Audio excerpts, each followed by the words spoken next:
Hello, my name is Ingrid Leonard and I am the Assistant Secretary of the Choice and Transparency Branch at the Australian Government's Department of Health and Aged Care.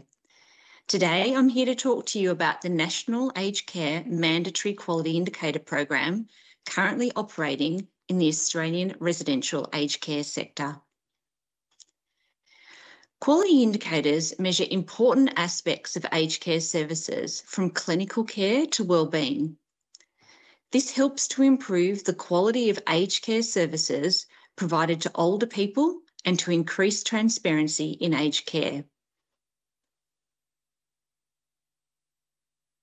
The Quality Indicator Program has a number of benefits for older Australians through supporting aged care providers to engage in quality improvement using nationally consistent data to monitor and improve their performance. Secondly, helping to provide older Australians with transparent information to make more informed choices about their care. And finally, ensuring the Australian Government has system-level measures of quality in aged care and evidence to inform policy and regulation. The Indicator Program became mandatory on the 1st of July 2019 and required all approved providers of residential aged care to report on 3 quality indicators. These indicators related to pressure injuries, which measures the total number of care recipients with pressure injuries recorded across 6 pressure injury stages. The second quality indicator was the use of physical restraint. This measures the total number of care recipients who were intentionally restrained and the number of restraint devices used. And the third quality indicator was unplanned weight loss. This QI measures the total number of care recipients who experience significant unplanned weight loss, which is defined as 3 kilos or more, and the total number of care recipients who experience consecutive unplanned weight loss. The QI program was then expanded from 1 July 2021 to include 2 additional quality indicators: falls and major injury. This QI looks at the percentage of care recipients who experienced 1 or more falls and the percentage of care recipients who experienced 1 or more falls resulting in a major injury. Medication management QI was also introduced in 2021, and this measures the percentage of care recipients who were prescribed 9 or more medications and the percentage of care recipients who received antipsychotic medications. In addition, the 2021 expansion included a review of the initial 3 indicators introduced in 2019. These were altered to reflect a change to the pressure injuries quality indicator, which measures the percentage of care recipients with pressure injuries reported against 6 pressure injury stages, and physical restraint, focusing on the percentage of care recipients who were physically restrained. In addition, the unplanned weight loss quality indicator was reviewed, and the focus of measurement then changed to percentage of care recipients who received significant unplanned weight loss, defined as 5% or more, and percentage of care recipients who experienced consecutive unplanned weight loss. More recently, on the 1st of April 2023, the Australian Government introduced 6 new residential aged care quality indicators to further increase sector accountability and transparency.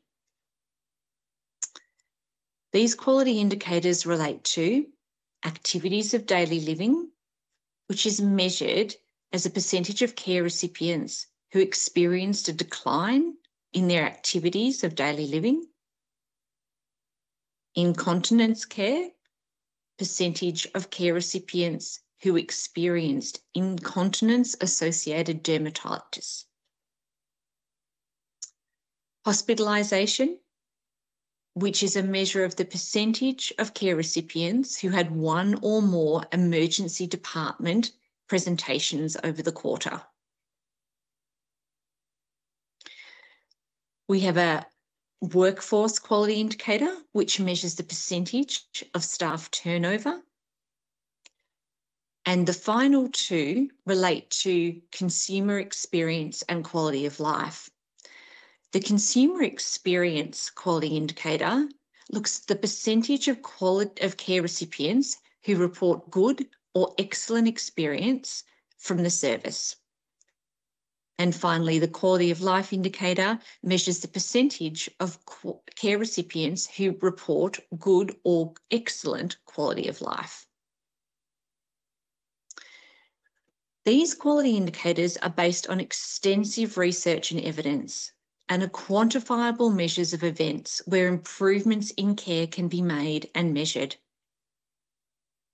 We consulted with the aged care sector and experts to develop the quality indicators at each stage, including through evidence-based literature reviews, national stakeholder consultations, both virtual and written, expert consultations, testing with providers and stakeholders, and trials in residential aged care services.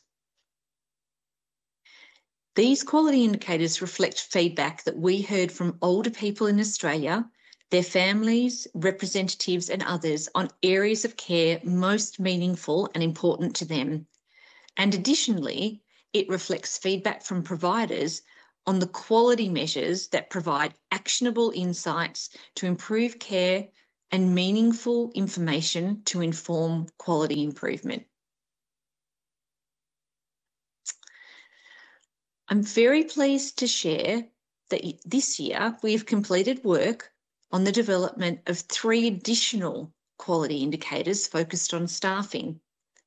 These new staffing quality indicators will relate to enrolled nursing, allied health, and lifestyle officers, which are also referred to as recreational therapists. These quality indicators will be implemented in the Australian residential aged care sector from the 1st of April 2025. Further to this, we are also currently working to develop and introduce a quality indicator program for in-home aged care services. A literature and evidence review has been undertaken, as well as national consultation to develop what indicators might be best suited to the in-home aged care environment in Australia. The proposed indicators, which relate to 3 areas of care, include consumer experience, quality of life, and service delivery and care planning. And these will be tested in a 3-month pilot commencing shortly. In October 2018, the Australian Government established the Royal Commission into Aged Care Quality and Safety. In Australia, Royal Commissions are the highest form of independent inquiry on matters of public importance, and they are established to investigate specific issues or systemic issues. Quality indicators were at the heart of a number of recommendations from the Royal Commission. Specifically, the Royal Commission highlighted that aged care quality and service delivery must focus on the needs of older people in Australia, that aged care quality should be defined, understood, and be capable of being measured, and data is fragmented, which makes it difficult to determine the extent of substandard care and provides a lack of information about service quality to inform consumer choice, provider quality improvement, and government policy development. The Royal Commission also emphasised that to have a consumer-centred system, the voices of older people receiving care must be heard to ensure that the system is relevant and appropriate for its intended audience. To address these issues identified, the Royal Commission recommended a comprehensive approach to quality measurement and reporting that should have three linked elements. Firstly, indicators to measure quality. Secondly, benchmarking results for continuous improvement. And finally, a star rating system for comparing the performance of providers. The Australian star rating system was introduced by the Australian Government in December 2022. Star ratings helps older people, their families and carers view and compare the quality of residential aged care homes through an overall star rating, which is given to each residential aged care home and published online. The overall star rating comprises of 4 subcategories of information, one of which relates to the quality indicator data that we are speaking about today.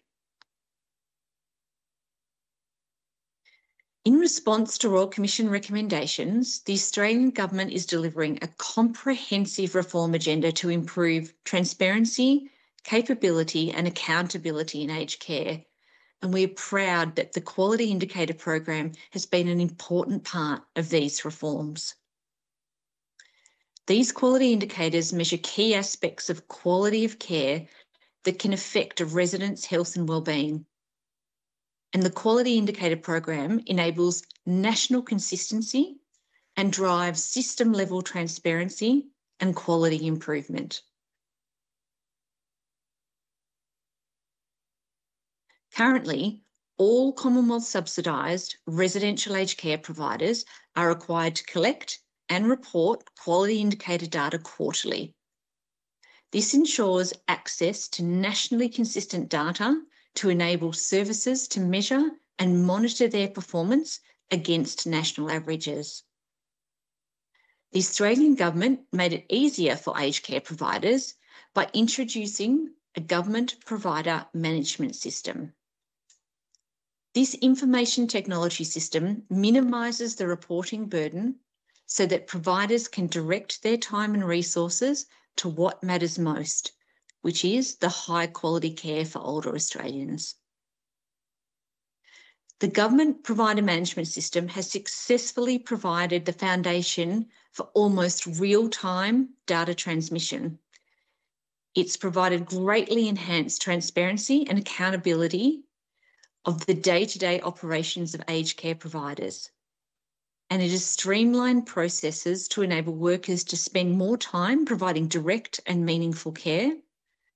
And finally, the availability of up-to-date service information through our online My Aged Care website. The automated reporting function has reduced time spent on manual administrative tasks for service providers, allowing additional time to be directed to care, which is valued by older Australians.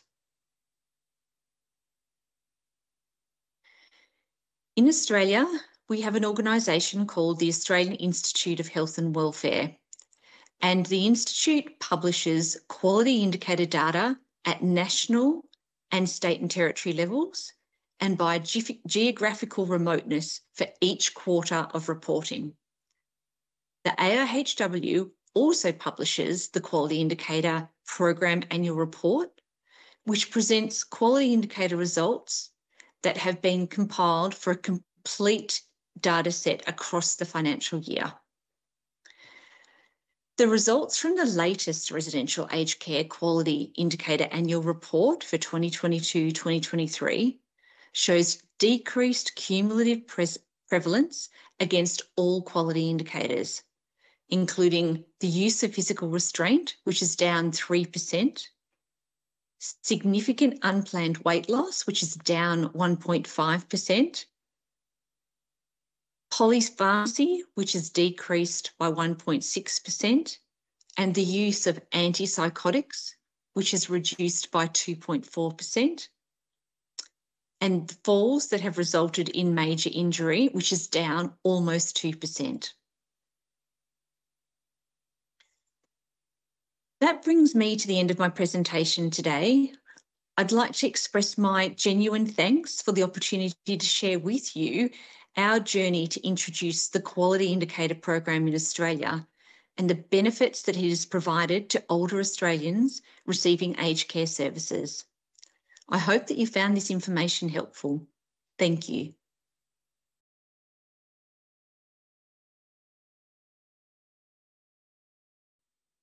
Hi, everybody. Today, I would like to share with you some experiences about quality indicator from a service provider perspective. I think the previous speaker already mentioned about there are 3 objectives for collective quality indicator.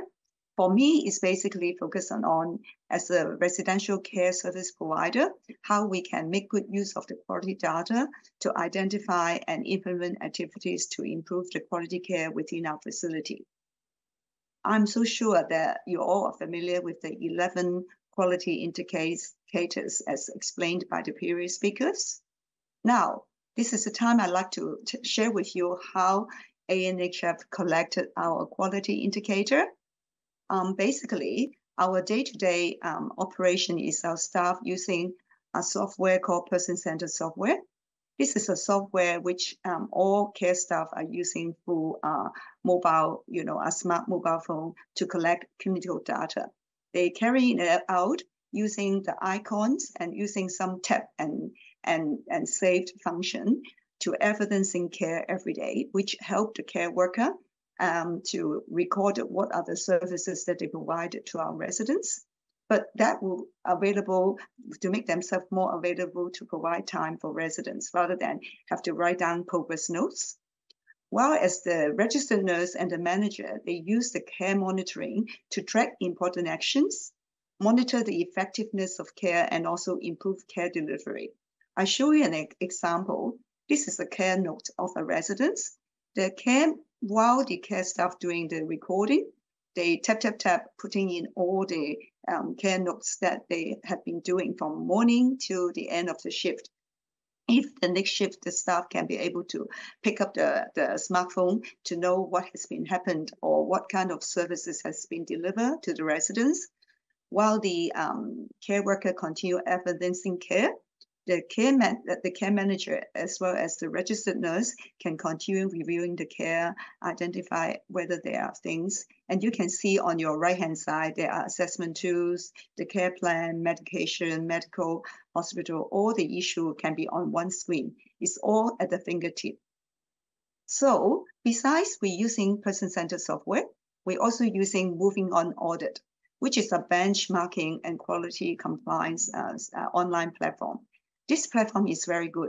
They support data collection, reporting, and collaborative among all the team members, including our registered nurse, our facility manager, our care manager, and also a special team. We do have a team called Quality, Risk, and Compliance team, and they are helping the care staff, our frontline manager, to monitor the standard of the service and also make sure the performances identify risks, and then we can troubleshoot.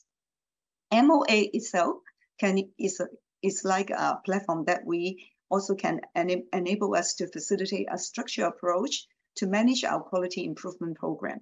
For example, if we identify in the past month, there are a lot of poor incidents, we will look into the reason why and look into the data, and then we will have a lot of mitigations, and also we will have quality improvement kickstarted instead of waiting for every 3 months to do it. So this is also part of our data collection and also responses, which is timely and not wait until, like the end of the quality indicator period. It is also, MOA also serves as a data recorder because all our data in actual fact is captured there. So when we report it to the department, it is very seamlessly. We can use the MOA data and capture it and put into the department reporting template. The MOA also offer real-time reporting. For example, I'm as a CEO, I can easily see if I log into the MOA, I can see what has been done for the frontline teams, and also most of the quality indicator except the HR. And most of the quality indicator is already captured into the MOA, and then we can monitor the organization's performance. And I can also, at the same period of time, compare different homes and to see what are the major issues, what are our clinical risks, what are our CQI, the continuous improvement activities and plans. So the other one is also very important software that we use. Is called BestMed.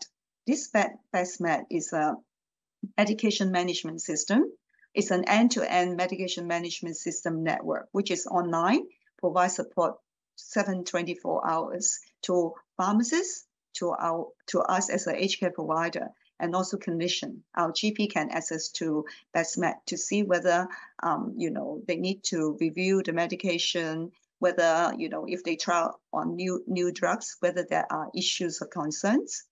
So this is a very good, well-connected medication software platform that can be used by pharmacists for our nurses and the GP, and also allied health if they need to rely on the medication information. And this is also a customizable software and hardware solution. If we want to identify some things that we can talk to BestMed, how can we capture the data in a way that is more efficient with a quality and accuracy? So we are quite happy to use BestMed and all our home using the same system. So we can also make comparison about our home to identify how many of our residents currently are using polypharmacies. That means 9 or above medication they're using, or any other residents they're using antipsychotic medications, and whether there will be any other issues of concerns. For example, if we from MOA, we identify some sort of falls or incidents on the same residents, we can easily also capture from BestMed, can see what kind of medication the client is using, and whether there will be, provoke any fall risk and things like that. Now, the third software system that we use is called CarePage. CarePage is a very good also an online platform that we can always use residential customer experience survey. And we, besides doing residents, we also do staff engagement survey as well. But in the quality indicator, the government not requiring us to do to submit staff information. So we only use the residential feedback information to provide it to the quality indicator program. So we're targeting to make sure there will be a lot of in-person feedback collection. So our staff basically interview the client every quarter to identify what are the customer experience in terms of the living environment, how they live, the food, everything, all captured into the care experience survey. And also CarePay is very good. They provided the survey app, which can be accessible by iPad or Android tablet. So our staff is using the iPad to interview our residents. The most exciting thing I'd like to share with all of you is we give a lot of comment to CarePage about the inconsistency by staff when they conduct the interview. We try to make it like a standardized interview. So we try to apply avatar. The avatar is using some sort of electronic image that we can interview staff in the language that they use. For example, this one is using Mandarin, and then we ask them how they feel supported to make their own decision. 问题：当我对现实接受的护理和服务做出决定时，我感到有支持。回答选项：从不、很少、有时、时常、总是。请回想过去几星期，当你在家里做出护理决定时，有多少次你感到有工作人员和团队在支持你？回答选项：从不、很少、有时、时常、总是。I'm so sure you just watched the video. You will find that using electronic image is very interesting because the residents will find there's a new person electronic image to talk to them.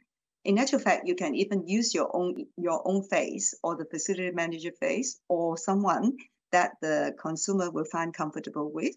At the moment, because this is a trial, we are even doing co-design with the residents. We're asking them whether they think the voice is suitable, whether they prefer a younger image or older image, or they prefer, to have the facility manager asking them questions. there's a lot of things that we can use using Avatar. So I will encourage all of you, if you can look into customer survey, or consumer experience survey, or engaging customer, standardization of some quality of the survey is very important, because sometimes the mood swing and also the knowledge of the interviewer can be also impact on the result of the survey. Now, I'm so sure we talk about all the 4 different systems, or in actual fact, including other systems that we collected all this QI reporting. You will know how much time you will spend, your team will spend. Seriously, it's not little, it's not just an hour or 2, because like customer experience, lifestyle team have to complete the consumer experience survey with them every quarter.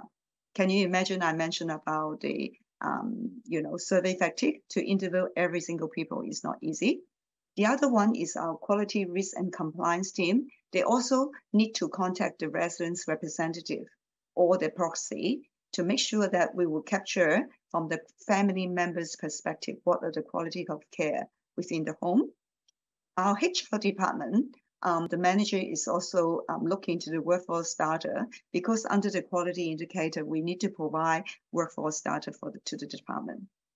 Moreover, is the RN and the care team. The care staff need to conduct scheduled assessment. For example, the weight loss, the other indicator, they need to be assessed either monthly or quarterly, because under the QI program, the government in this mandatory national program, they have all the scheduled assessment expecting us to do, which is required to submit measure on a fixed day, not whatever day you want to do. The other thing is try to drive this program good. In each of our facility, we have a quality champion in each home. They collect the data monthly and submit the data to our QRC team.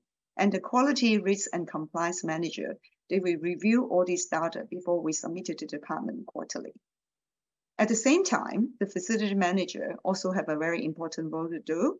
The facility manager and the care manager just are the head of the team, and also the assistant, the deputy. They both also need to collect and analyze all these monthly data before we submit it to the moving on audit, because we make sure all these data are clean, are correct, are not misinterpreted. So before these MOA data being captured by the QRC team, they have to make sure the data are all correct. So all these, working within all these team members, we roughly estimate about 14 to 16 hours per month to make sure these data are collected good enough for reporting. So having said that, our team also have a lot of feedback on the QI program. For sure, everybody believes the National Quality Indicator Program provide a lot of valuable insight into the overall quality of our care, and also very good as a reference for the operation of the facility. For example, we use the weight loss indicator to guide menu improvement, considering maybe adding Uber Eats, vegan options, and also more Western style of the survey. Because from the consumer experience survey, some of the residents say they like variety of choices, and they sometimes really want to eat some food externally. So that's why this Uber Eat and vegan option is introduced. The other thing is, like an example, is we use falls as an example. We're usually using falls with major injury indicator to identify any high-risk residents. And then we try to incorporate some AI technology for personalized fall prevention strategies. So all these data and the reporting and the result of the help the organization to steering us what we can do better for improving the care. The other thing is also using the MOA to monitor care risk. For example, we talk about falls, weight loss, behavior episodes, or personal injuries. All these are very important. It's already the data into capture into the moving on audit platform. So this data is always reviewed by the care manager, the facility manager, and the quality and risk compliance team. And this risk register will allow us to track this risk either monthly as well as quarterly to see whether there is significant improvement. It is also a good tools for us to measure if we implement some quality improvement program, or for example, we're using the AI technology for personalized fall prevention. We can also use this data to measure whether these tools or technology are successfully implemented or are good to reduce all these risks. The other thing is, I think all these weekly, monthly, and quarterly measures also help to drive the team as a reminder for the care staff to consistently plan for improvement. And also, this is also a good way from the result of all this. It is a good platform for us to identify times for us to praising staff. They have done a great job during the past month and the past quarter. Now, the other thing I also like to talk about is, quality indicator program, in actual fact, did add a lot of values to our care practices. For example, all the staff now will have easy access to quality digital data platform. For example, I mentioned the 4 data platform that we're using to capture data. Every staff is just on the fingertip. They have either using smartphone or the online platform, through PC software, through the best Mac, through the risk management system, the moving on audit benchmarking. Staff at all levels, including the manager and senior manager like myself, can review the data quickly.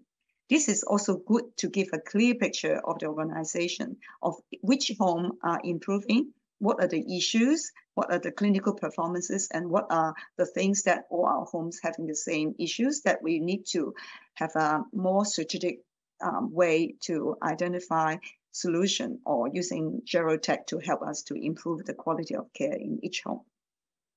The other thing is, because we collect this clinical data on a monthly basis, we always analyze it. The QRC team will become a driver for moving on into quality and risk and compliance. So all these are very good. And before we submitted this data to the Quality and Safety Commission, we already are aware of what are the issues we need to quickly fix. Before the commission's staff come in to have a SWOT check, we can fix this problem quickly and know what is required and what are the risks or the high risks that we need to fix as soon as possible. And we can also use it to time our continuous improvement program. Which are the things are in a higher priority? What are the things that we can schedule later? Yes, the other thing is also the quality improvement program. For example, we use it for measure pressure injury monthly. All this data can also aggregate it quarterly to enhance skin and wound care. For example, we identify that in the home there's a lot of issue. When we troubleshoot, we identify maybe the staff, we got a lot of new staff joining in the past quarter. Maybe it's about time for education program to improve training, and also training needs can be identified through this quality indicator. And also, we also have identified whatever strategies that we implemented can help in improving. Then we can share this from one home to the other homes as well. So we see this as a beautiful channels that all teams can work together as a bigger team, because when all this data under the same platform, that each home can use it to do cross-sectional benchmarking, then the whole organization can identify needs and trends for continuous improvement program. So that's what we experienced from the quality indicator program. But thank you for letting us to share our experiences. I'm so sure this is just the beginning, because there are still other quality indicators the government is going to introduce. Lately, they are going to implement it into home care services. And I believe the quality indicator program for individual residents, when they before they join the facility, when they in the home care sector, this quality indicator can be continuously helping the people in the continuum of care, from home care into residential care. So thank you so much for the opportunity. And this is my contact. And you are most welcome to drop me an email if you want to seek for further information.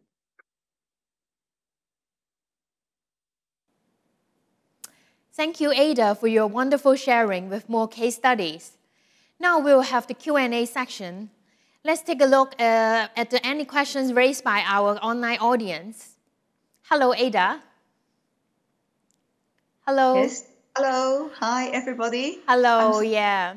My voice still not recover. I hope you can still hear me clearly. When I do recording, my voice is not good, Yeah, So we can hear. Yeah, we can hear you clearly. Okay, let's take a look at the first question.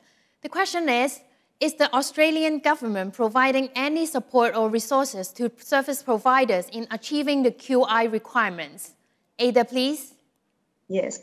Unfortunately, the government didn't provide additional resources. Basically, I think starting from the QI reporting program, the government did have a lot of consultation. They did ask the provider, cross-sectional, asking people to provide feedback. They even do a lot of academic review, but they mainly is focusing on the quality of collecting the best quality indicators. But they don't understand the process of collecting data takes time, and they don't consider, adding on additional resources for provider to provide additional training for staff.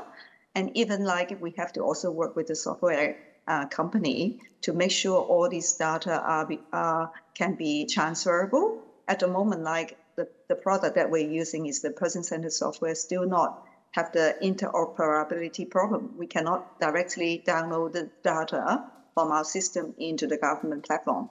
So that's why it is like a way looking back, it will be greater if the government can announce this QI reporting indicator when before the provider procuring all these software engineers, all these software platforms for services.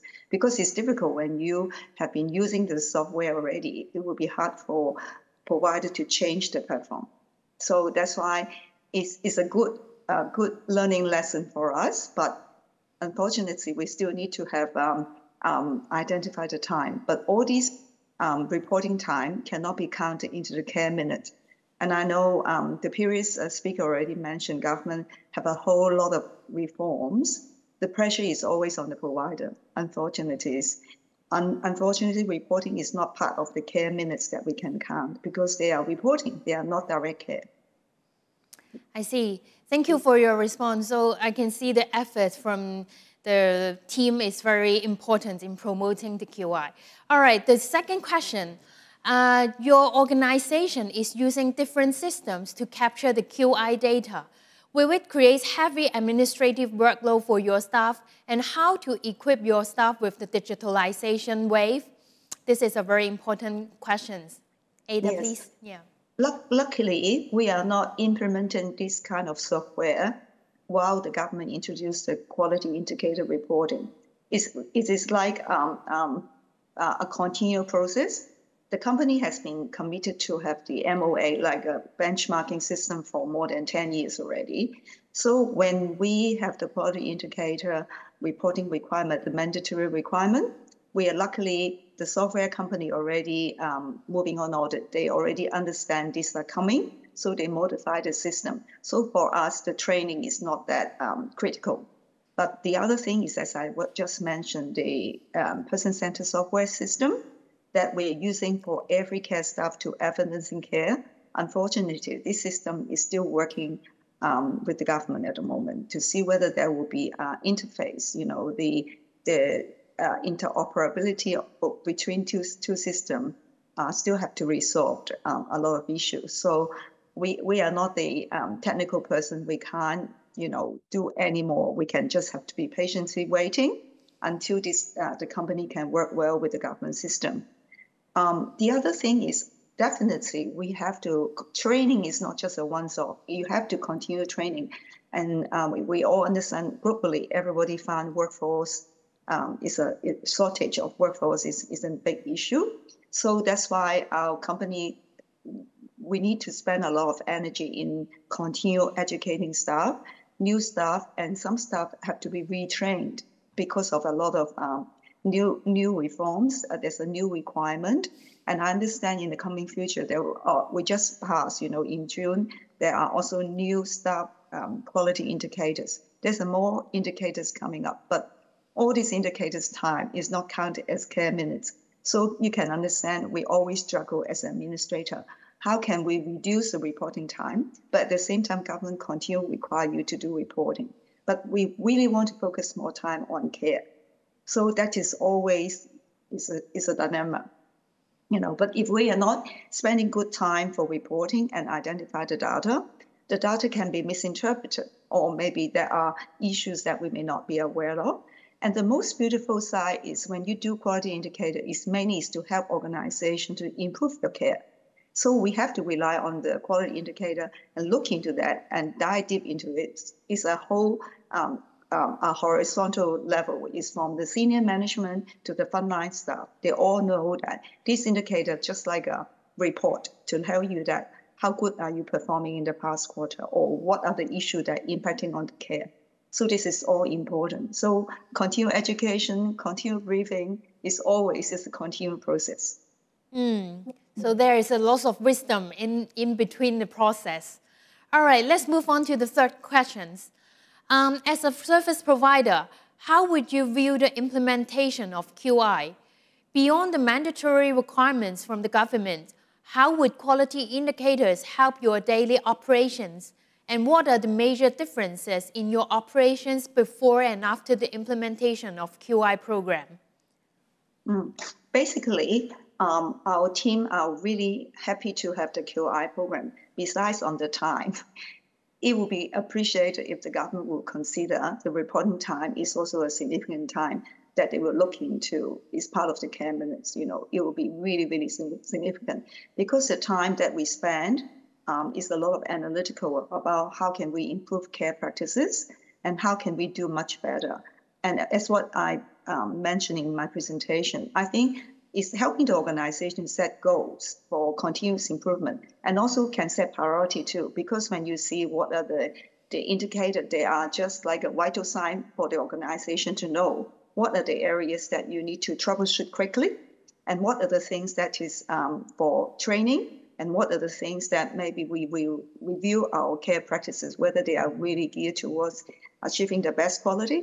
So I personally really support the government having the quality indicator reporting. But the only thing I really pledge is if the government can recognize the workload and appreciate it, and in some way fully appreciate the time that the organization spend, and in a way in recognizing this is also part of the workload. It's not just direct care of services, it's part of the care minute.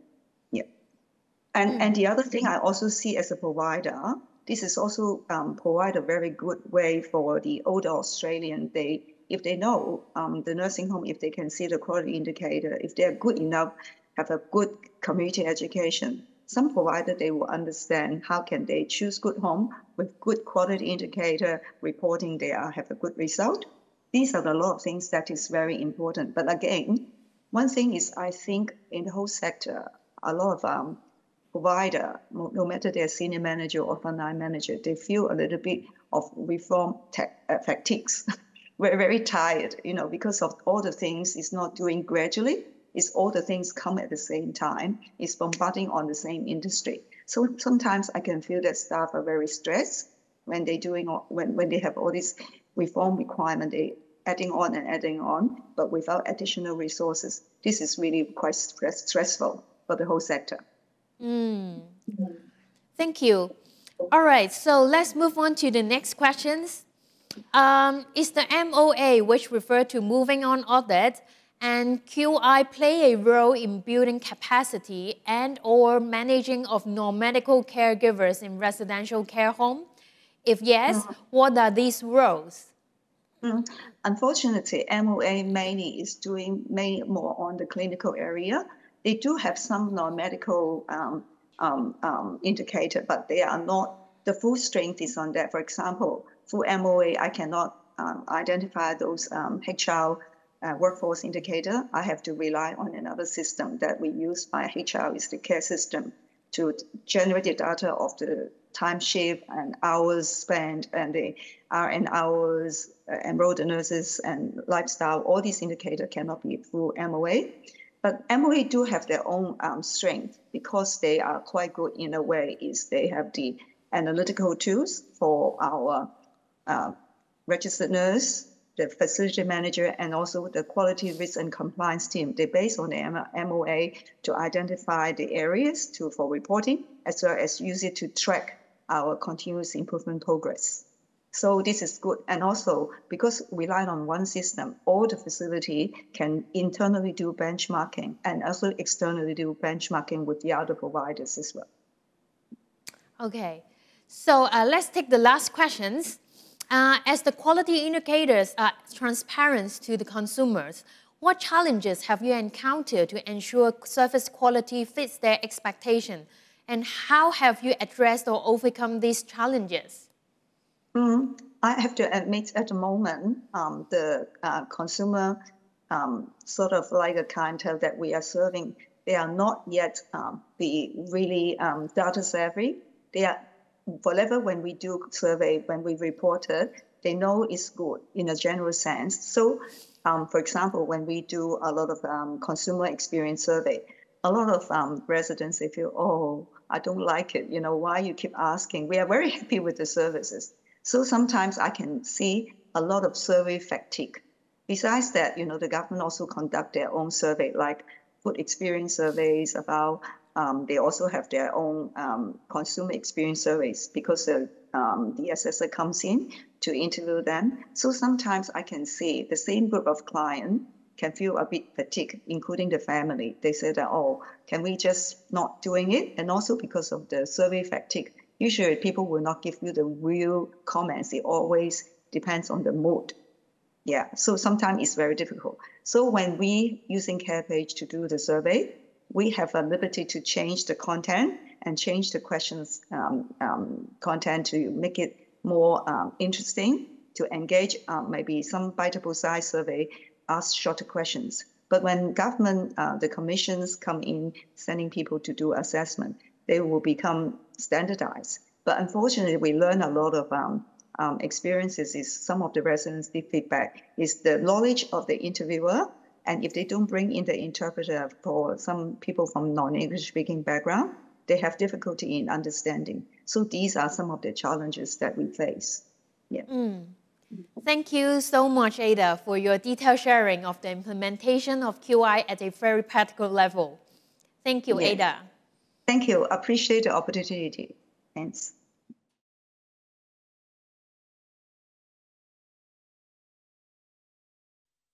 Good day, everyone. Today, I'm here to share my experience on how to prepare an aged care service to comply with quality indicator requirements. For those who may not know us, Pride Living is a specialist consulting company in the aged care sector. We provide advice to aged care providers in the areas of strategy, governance, finance, and operations. I lead the team that focuses on quality and clinical governance, supporting providers to navigate through these complex requirements. Our approach is rooted in sustainability, understanding how you operate and providing tailored sustainable solutions no matter where you are on your journey. This is the agenda for today's session. We'll be talking about some of the objectives of the Quality Indicator Program, what data is being collected, some of the preparation for implementation, principles of the clinical governance framework, such as governance, leadership and culture, consumer safety and quality improvement systems, clinical performance and effectiveness, safe environment for delivery of care, partnering with consumers, what the change management journey looks like, and some of the examples of how these have helped providers. Let's start off with the objectives of the Quality Indicator Program. Some providers have already been collecting their own defined clinical indicators, but the introduction of the mandatory program aims to increase transparency among government policymakers, older Australians, and the broader community. The QI program aims to create a standardized approach to measuring and reporting on the quality of care. It also supports aged care providers in identifying areas of improvement and making informed decisions about the care that they deliver. It also helps consumers and their families make better decisions based on transparent data. Some of the key benefits are increased transparency and accountability across the sector. It supports continuous improvement across the sector. And it also provides valuable insights for government policy and funding decisions. Here are the current indicators, which were implemented in stages. Initially, we started with pressure injuries, physical restraint, and unplanned weight loss. Other indicators such as falls and medication management have been introduced over time. In collecting pressure injuries, the focus is on preventing pressure injuries through appropriate risk assessment and interventions. In physical restraints, reducing the use of physical restraint is crucial for respecting the dignity and rights of consumers. Unplanned weight loss, the indicator helps in monitoring nutrition and daily care practices. Some of the additional indicators that's been introduced, such as falls and major injury, medication management, and others, were actually added to address more complex aspects of care. These are the guidelines for data collection. It is really important to make sure that the data being collected is accurate and consistent. It's also important that standardized tools and methods for data capture is being utilized. In implementing the mandatory QI program, it really requires careful planning and a structured approach. Clinical governance forms the foundation of this process. Some of the key preparation steps are: first, review your existing clinical governance frameworks. Then, identify key stakeholders and define roles and responsibilities. And ensure that you develop a clear implementation plan with timelines and milestones. Here is the clinical governance framework principles based on the Australian Safety and Quality Standards. It includes the following pillars: governance, leadership and culture, consumer safety and quality improvement systems, clinical performance and effectiveness, safe environment for delivery of care, and partnering with consumers. Firstly, let's talk about governance, leadership, and culture. Effective leadership is truly cultural for driving change. The organization must promote the culture of quality and safety. Secondly, consumer safety and quality improvement systems. The organization must ensure that there are robust systems for reporting and managing safety incidents. It also must implement continuous quality improvement practices. Then, focus on clinical performance and effectiveness. It's really important to monitor and evaluate clinical outcomes afterwards and use evidence-based practices to enhance care. Safety environment for the delivery of care is about creating a safe, physical, and psychological environment for staff and residents. And lastly, it's really important, and we must not forget to partner with consumers. Engaging with consumers and families in care planning and decision-making, and also about how to ensure that it is the care that is specific for them that they want to receive.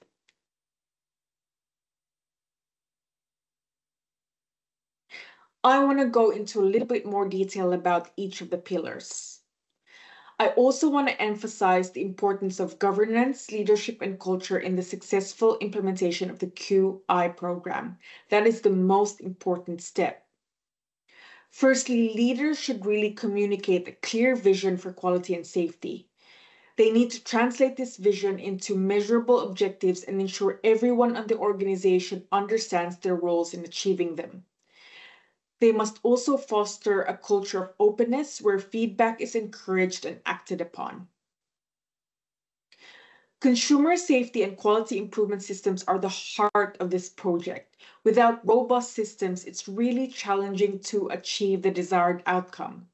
So some of the implementation tips that I would recommend is to truly invest in a digital transformation to streamline data collection and analysis.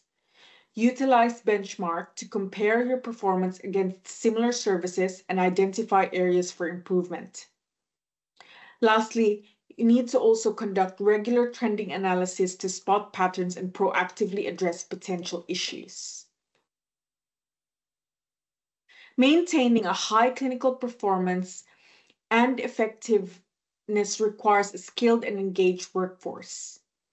Some of the key strategies is to ensure that all staff are trained in the required competencies and understand the importance of the quality indicators. You must also create opportunities for professional development and regular supervision, and promote a work environment where staff feel valued and motivated. A safe environment for both consumers and staff is essential for quality care. And some of the strategies that I'd like to recommend is to link your results with incident management to identify and address risk promptly. You also must implement occupational health and safety programs that promote staff well-being. As I mentioned, partnering with consumers is a critical aspect of the QI program. Their insights and feedbacks are really invaluable. Strategies for effective engagement include communicating quality indicators results in transparency to consumers and their families. You need to involve the consumers in the design and the evaluation of the care processes that you're trying to implement.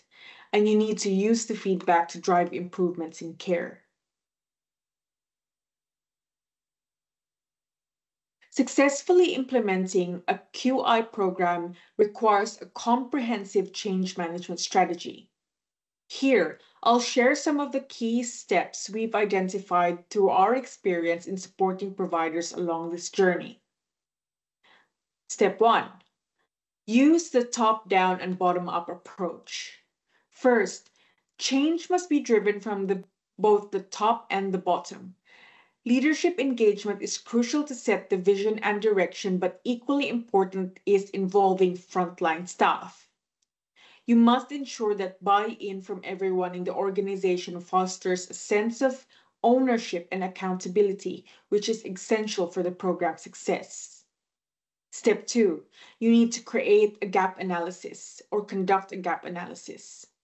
Assess your current practices against the QI requirements to identify areas for improvement. Use governance frameworks, clinical risk and quality to guide this process and to ensure that the reporting frameworks either align or you need to change the way that you collect your data. This helps in pinpointing opportunities to streamline processes, reduce administrative burdens, and setting a clear roadmap for action. Step 3, we recommend to appoint a project lead. A project lead is indeed vital for the project success. This person will oversee the entire implementation process, ensuring timelines are met and everyone remains aligned with the project goals. Next, you need to ensure that you provide appropriate education and shared accountability. Education is the foundation for shared accountability. Conducting regular training sessions so that all staff understand their roles in achieving the QI targets, reviewing and updating policies and procedures to reflect the new requirements, and ensure that these changes are communicated effectively across the organization. Step 5, you need to consider data cleansing and ensure consistency. Accurate data collection is fundamental. You must ensure that the data is consistent and complete before submission.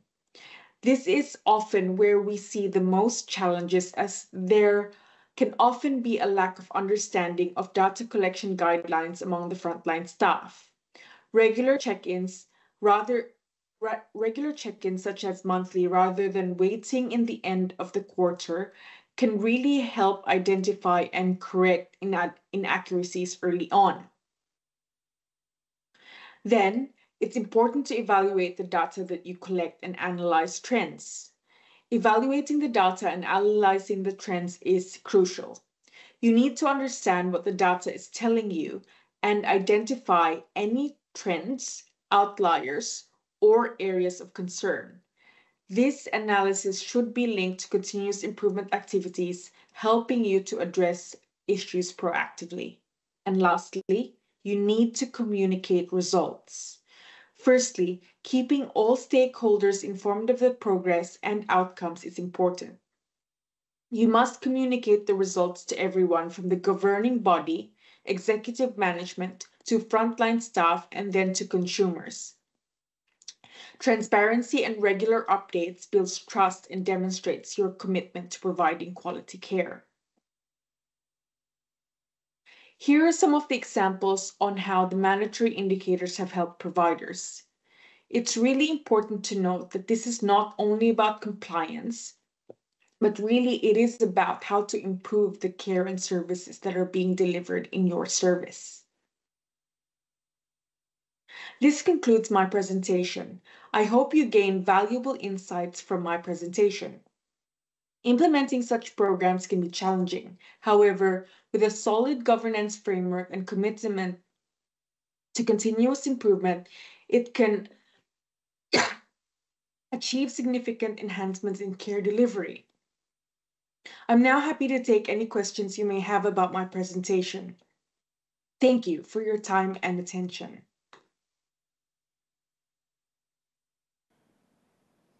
Thank you, Katrina, for sharing with us how service providers could prepare to comply with QI requirements. I believe it is of great reference to our local practitioners. Now we'll take the questions from our online audience. Hello, Katrina. Hello. Hello. So the first question is, what is the most challenging task for service providers in developing effective quality management systems in line with aged care quality standards? Katrina, please. I think that the most challenging task really is the transition to some sort of digital platform. I think that in order to be able to ensure that you've got effective quality management systems, you have to be very efficient about how you have that triangulation in with regards to making sure that you identify, you plan, and then you evaluate, implement and evaluate. Another thing that's the most challenging as well is the change management process that goes along with it. Simply because leadership plays an important role in the change management process. Also, bringing people on the journey to have a shared goal and an outcome will really take a lot of time and effort just to have an alignment between the governing body, the executive, and the staff and the consumers. So it does take time to overcome the challenges. All right, so let's see the second questions. How to prevent co-workers from focusing only on numbers or indicators, but to focus on human-centered service and quality? Whoever asked that question, I must say that it's a very, very good question, and also something that we do see a lot, particularly in aged care. Sometimes it does, or I could say also home care as well. Sometimes it becomes very task-oriented, and also particularly in areas where then KPIs are linked to performance of particularly management team. It then becomes all about looking at the numbers rather than the outcomes. So I suppose what's most important, again, is going back to getting staff to understand the values of the organization, or if you haven't done so, review your values on why you're doing what you're doing, the service that you are doing, and the outcomes that that actually creates. So yeah, the values alignments are very important in this process. All right, let's move on to the next questions. How to track the effectiveness of clinical governance and change management journey? Is it a common practice of involving the independent third party in quality assessments? Yes, absolutely. So this is something that we do at Pride Living, and we do get a lot of engagement on this particular topic, particularly with regards to the implementation of the requirements of what a governing body is responsible and accountable for. Now, you can always do this process internally. However, it is best practice to have an independent view or a fresh set of eyes, looking at, from an outsider's perspective, an objective approach to looking at the day-to-day ongoings of care delivery.